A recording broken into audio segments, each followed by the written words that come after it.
আশা করি আপনারা সুস্থ আছেন, ভালো আছেন। আজকে একটি নতুন গল্প নিয়ে আমি আপনাদের সামনে হাজির হলাম। গল্পের নাম ভুলের মাসুল। ভর দুপুরে বাড়ি ফিরছিল নন্দদুলাল।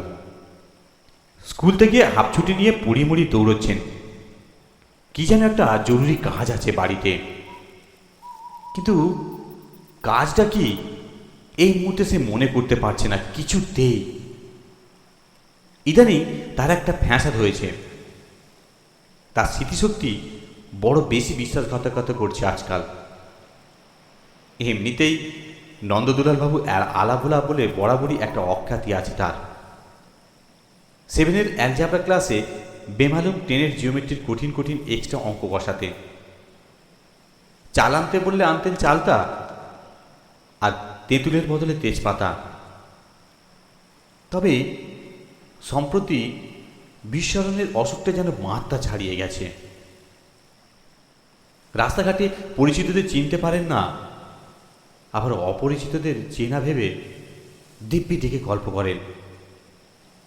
এই তো সেদিন দই মিষ্টির হাঁড়ি নিয়ে মেয়ের শ্বশুরবাড়ি রওনা দিয়ে ছেলের কলেজের হোস্টেলে গিয়ে হাজির। বলা নেই কওয়া নেই, হঠাৎ অত খাবার দাবারের বহর দেখে ছেলে তো হাঁ। আর গত পরশু তো আরও এক কেলেঙ্কারি। জামাই ফোনে বারবার বলছে, বাবা আমি বিনয়। কিন্তু বিনয়টি যে কে কিছুতেই ঠাহর করে উঠতে পারছে না নন্দদুলাল বাবু। শুনে তো গিন্নি সে কি হাওমাও, ছিছি ছিছি, জামাইকে আমি মুখ দেখাবো কি করে। তা মনে না পড়লে কি করবেন বলুন নন্দদুলাল বাবু, আর কি বা করতে পারেন। আজও তো কষ্ট করে দরকারি কাজটাকে গেঁথে রেখেছিলেন মগজে।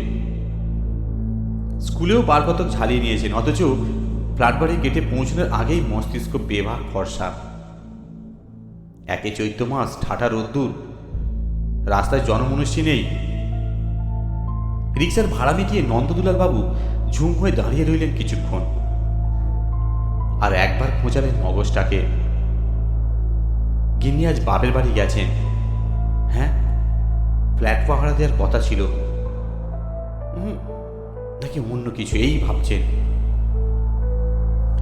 গোল্লায় যাওয়া স্মৃতিশক্তিটাকে মনে মনে গাল পাড়তে পারতে গেট ঠেলে কম্পাউন্ডে ঢুকলেন নন্দদুলাল।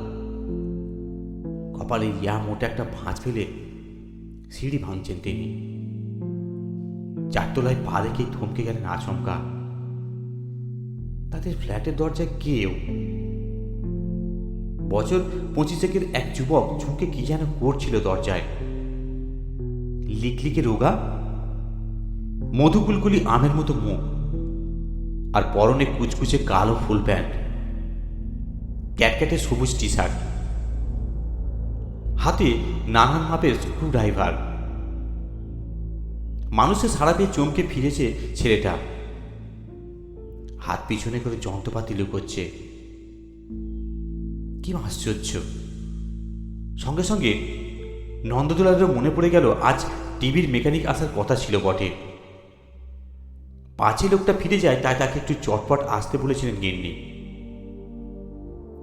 নন্দদুলালের মুখে হাসি উপচে পড়ে বলো, ও তুমি তাহলে এসে গেছো। ছেলেটা কেমন যেন সিটিয়ে গেছে। সে আমতা আমতা করে বলল, আগে হ্যাঁ না মানে মানে আমি বুঝে গেছি, কেউ নেই দেখে নিজেই দরজা খুলে ঢুকে পড়েছিলে, তাই তো? নন্দদুলালের স্বরে শিক্ষকের সুর। তোমরা এখানকার ছেলেরা কি বলো তো, একটু অপেক্ষা করার ধৈর্য নেই? ছেলেটা অদবদন ঢোক গিলছে। মানে স্যার, অন্যায় হয়ে গেছে স্যার, এবারের মতো মাফ করে দিন। আরে ঠিক আছে ঠিক আছে, এরকমটার কোনো বাড়িতে গিয়ে করো না। স্ক্রুড্রাইভার দিয়ে খোঁচালে দরজার লক নষ্ট হয়ে যায়। বলেই পকেট থেকে চাবি বের করে দিলেন নন্দদুলাল। নাও খোলো। ছেলেটা চাবিতে মোটেই উৎসাহী নয়, তাকাচ্ছে এদিক ওদিক।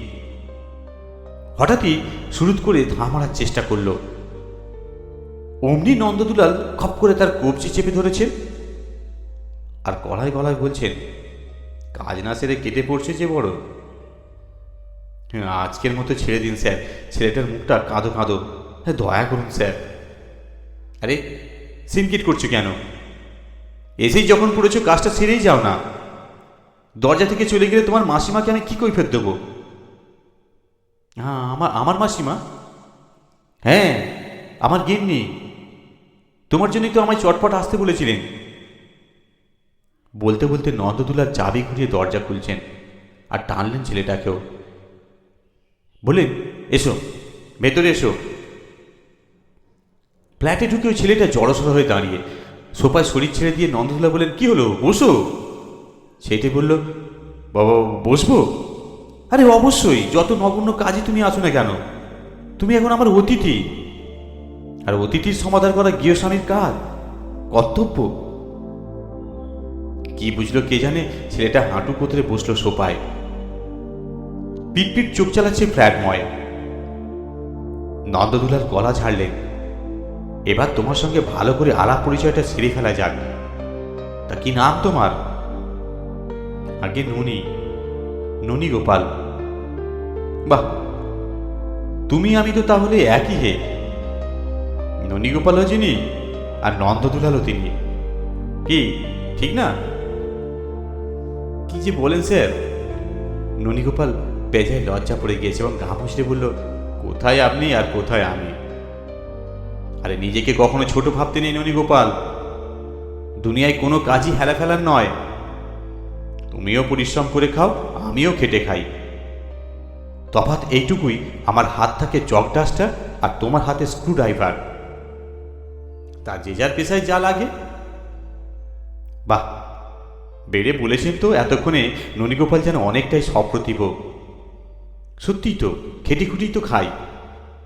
গুড, কথাটা মাথায় রাখবে। নন্দদুলাল নড়ে চড়ে বসলেন, তা কদিন আছো এই লাইনে? আগে প্রায় বছর 5। তা হাত মোটামুটি পাকা তো? ননীগোপাল ফোঁস করে শ্বাস ফেলল, আর প্রমাণ দেওয়ার সুযোগ পেলাম কই স্যার? বটে, তবে দাও প্রমাণ, দেখাও তোমার কেরামতি। তেমন একটা হেলদোল দেখা গেল না ননীগোপালের, বসে আছে গ্যাঁট হয়ে। নন্দদুলাল তাড়া লাগালেন, আরে কি হলো, শুরু করে দাও। পারবো না স্যার, সামনে কেউ থাকলে আমার হাত চলে না। ও, তার মানে আমাকে ও ঘরে চলে যেতে হবে, তাই তো? তা বেশ, বলে একা একাই করো না হয়। এই বলে নন্দদুলাল অন্য ঘরে চলে গেল। একটু শরবত চলবে? তা একটু হলে মন্দ হয় না, গলাটা বড্ড শুকনো মেরে গেছে। জলজিরা খাবে? না, আমি সিরাপ। গরিব মানুষের অত বাছাবাছি করলে চলে কি স্যার? দিন যা হোক। ননীগোপালের লাজুক লাজুক ভাব আর কথা বলার ধরন বেশ উপভোগ করছিল নন্দদুলাল। খুশি খুশি মুখে বললেন, তাহলে একটা কাজ করো, উঠে গিয়ে ফ্রিজ খুলে আমার সিরাপটাই বের করো, সঙ্গে ঠান্ডা জলের বোতল। রান্নাঘরে কাঁচের গ্লাস আছে, পরিমাণ মতো মিশিয়ে নিজেই বানিয়ে ফেলো তো দেখি। আর হ্যাঁ, যদি মানে না লাগে আমাকেও 1 গ্লাস দাও। এ কি বলছেন স্যার, আপনার সেবা করার সুযোগ পাচ্ছি, এ তো আমার পরম সৌভাগ্য। লাফিয়ে সোফা ছেড়ে বেড়াল পায়ে ফ্রিজের কাছে গেল ননীগোপাল। গ্লাস, জল, সিরাপ ঠিকঠাক খুঁজে নিয়ে 2 গ্লাস শরবত নিমেষে প্রস্তুত। একটা গ্লাস নন্দদুলালকে ধরিয়ে দিয়ে গদগদ মুখে বলল, আপনার মতো মানুষ আমি দুটো দেখিনি স্যার।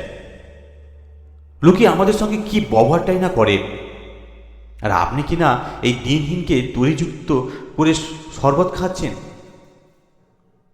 আমার চোখে সব মানুষই সমান ননি। গর্বিত মুখে গ্লাসে চুমুক দিয়ে নাক কুচকুলেন নন্দদুলাল। বললেন, শরবত ঠান্ডা জলে বানাওনি? জল শীতল হয়নি স্যার, ফ্রিজ বন্ধ। বাহ, তুমি তো বেশ শুদ্ধ ভাষা বলো। পড়াশোনা কতদূর করেছো? আগে ক্লাস 8। ছেড়ে দিলে কেন? অভাবের তাড়নায় স্যার, জঠর জ্বালা, মোক্ষম জ্বালা। তা অবশ্য ঠিক। নন্দদুলাল মাথা দোলালেন। তা শুধু এই কাজই করো নাকি অন্য কিছু শিখেছ? পিচিক করে এক চিলতে হাসি হিচলে ননীগোপাল ঠোঁটে বলল, আজ সূক্ষ্ম কাজও কিছু কিছু জানা আছে স্যার। কিরকম? ওই পামিং, পাসিং, ধরুন যে কোনো জিনিস মুঠে নিলাম, দুবার শূন্যে হাত ঘোরাবো, ব্যাস জিনিসটা ভ্যানিস। বলো কি হে, ম্যাজিকও জানো তুমি? যে যে নামে ডাকে, কেউ বলে ম্যাজিক, কেউ বলে হাত সাফাই। অম্লান